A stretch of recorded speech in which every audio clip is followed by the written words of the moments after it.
Hi, Darren here again. Look, I hope you're doing well.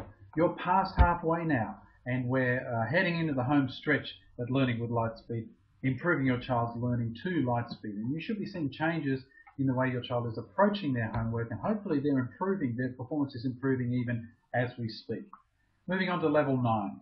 Now, level 9, we start with that age-old game, hopscotch, which is a great game that seems to have faded from view a bit.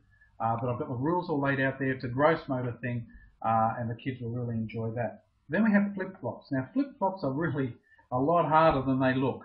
I've laid the body of the child out there with the different things we need to look at.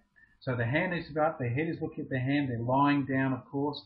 Then they have one hand on the knee, then they have the foot on the other knee, and then finally the toes or the foot turns out on the other leg. Have a look at the notes, you'll understand what I mean. But the whole idea is that they flip to a mirror image of that.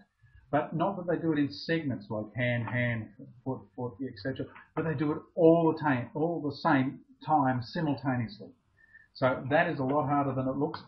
Practice makes perfect with that one. Then we have the arrow chart. You'll see in your notes something that looks a little bit like this. The great thing about an arrow chart is if they get to know it too well, there's another chart, there's another chart, there's another chart. So the whole idea with the arrow chart is you put a beat in the background, a ticking clock or a great beaty song, roughly 1 second, and they've got to shout out the directions of the arrow. So they might go up, right, down, left, etc. in time with the beat.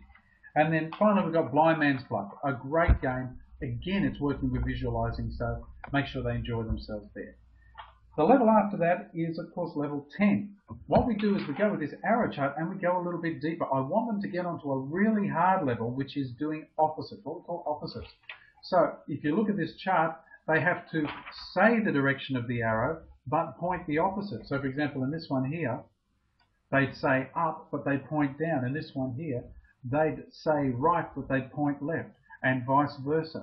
So it takes a fair bit of thought to think your way through that. That's why we're emphasizing that advanced level of the arrow chart this week. We also have Morse listening and drawing, where you listen to like a Morse code and you have to write down the sequence. And then also we've got near far rock level 2. So that's to get their focusing moving and happening again as well. So all the best with this next month's activities. I hope you do well. Don't give up now. Keep pressing on and keep going through. And we'll look forward to seeing you again in a month's time. All the best. We'll see you then. Bye.